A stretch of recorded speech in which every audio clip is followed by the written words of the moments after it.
Welcome to the Explainer. Today, we're diving into the product design lifecycle, connecting the dots between high-level, rigorous international design standards and the messy, practical reality of prototyping and user testing. If you've ever wondered how to bridge the gap between academic theory and everyday design work, you are definitely in the right place. Why does this matter? Well, let's kick things off with a pretty shocking stat from Usability Geek. Changing a coded feature is up to 100 times more expensive than tweaking a prototype. 100 times! Let that sink in for a second. And if that wasn't enough, an IEEE report found that a massive 50% of software rework time could be completely avoided just by testing in the early design stages. Literally half of that wasted time. Poof, gone, if we just test before we start writing code. So here's our roadmap for the Explainer. 1. Why projects fail. 2. The human-centered standard. 3. Prototyping principles.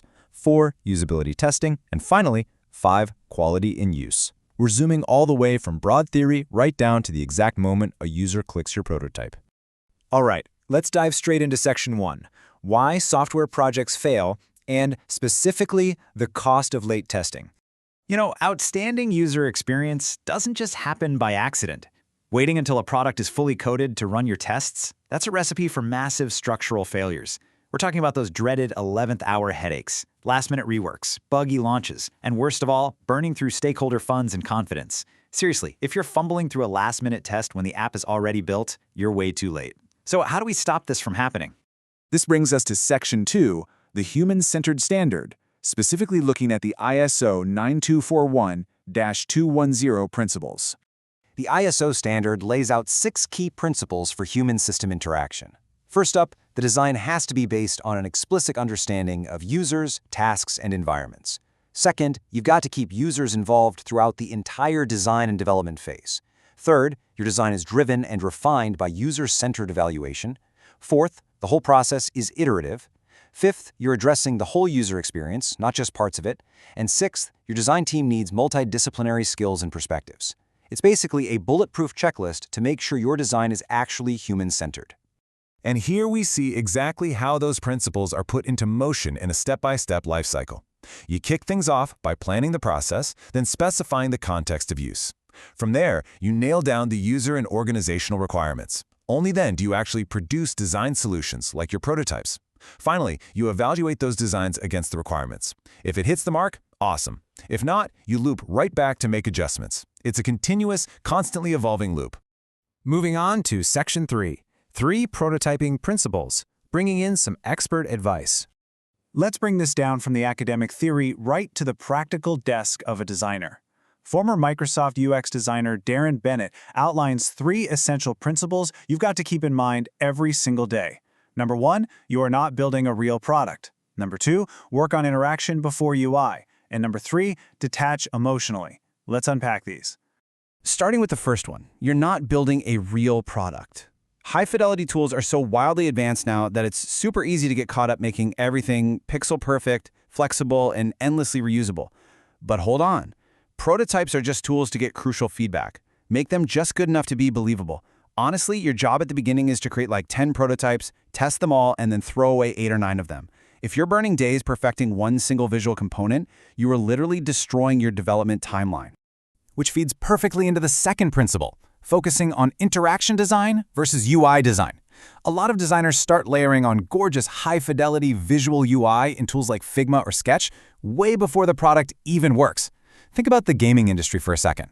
They spend massive amounts of time on white box testing, just figuring out how everything moves and interacts before they ever even think about rendering final graphics. In our world, interaction designers need to stitch together the product flow and the actual functionality first. Those polished visuals, they can absolutely wait. All right, time for a little tough love on Principle 3. Do not get emotionally attached to your prototypes. It happens all the time. New designers spend hours crafting these beautiful, buttery animations only to watch test participants completely ignore them and tear the core prototype apart. But you know what? That is exactly what you want. Slick motion design is never going to fix bad UX. Build your prototypes fully expecting users to break them. Welcome that negative feedback because that's the goal that actually takes you closer to a brilliant product. All right, Section 4, effective usability testing, and doing it with real users. So this leads to a pretty crucial question. How many users do you actually need to test your prototype on? Is more always better? It's really tempting to think testing a massive sample size is the only way to catch all the bugs. But actually, the counterintuitive answer from usability guru Jakob Nielsen is no more than 5 users. It turns out, testing with just 1 user gives you an exponential leap in insights, but every user after the 5th mostly just repeats what you've already figured out. The best strategy? Run as many small tests with 5 people as you can afford and space them evenly throughout the design process. That is way more effective than blowing your entire budget on one massive testing marathon. And when you're running those tests, keep these best practices front and center. First, use real content and real data. Forget about placeholder lorem ipsum or fake celebrity emails. Users need realistic content to navigate intuitively. Second, give descriptive instructions, not prescriptive ones. So say, buy an XL sweater instead of click the menu and select sweaters. And finally, the absolute golden rule, do not intervene mid-test. When a user is struggling, developers always want to jump in and save them. Don't do it. Watching them struggle is exactly how you uncover the real problems. Which brings us to Section 5, measuring quality in use and evaluating our success. Let's bring this whole thing full circle. The big takeaway is how all this hands-on, practical testing validates international benchmarks. If we look at the ISO/IEC 9126 standard, there are 6 distinct categories of software quality during development: functionality, reliability, usability, efficiency, maintainability, and portability. By running those small, unintervened tests with real data, you're not just squashing bugs, you are systematically verifying your product against these exact pillars of global software engineering standards. All of this builds up to the ultimate metric, quality in use. This is formally defined as the capability of a software product to enable specified users to achieve specified goals with effectiveness, productivity, safety, and satisfaction in specified contexts.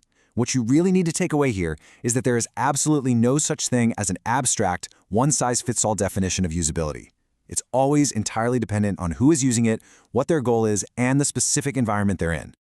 And that brings us to the end of our explainer. So, I want to leave you with this. Take a hard look at your own design process and ask yourself, are you building what users actually need, or are you just building what looks good? Are you letting users struggle with your prototype to find the real truth, or are you too emotionally attached to your UI to let it be criticized? Keep these standards and principles in your back pocket the next time you fire up your prototyping tools.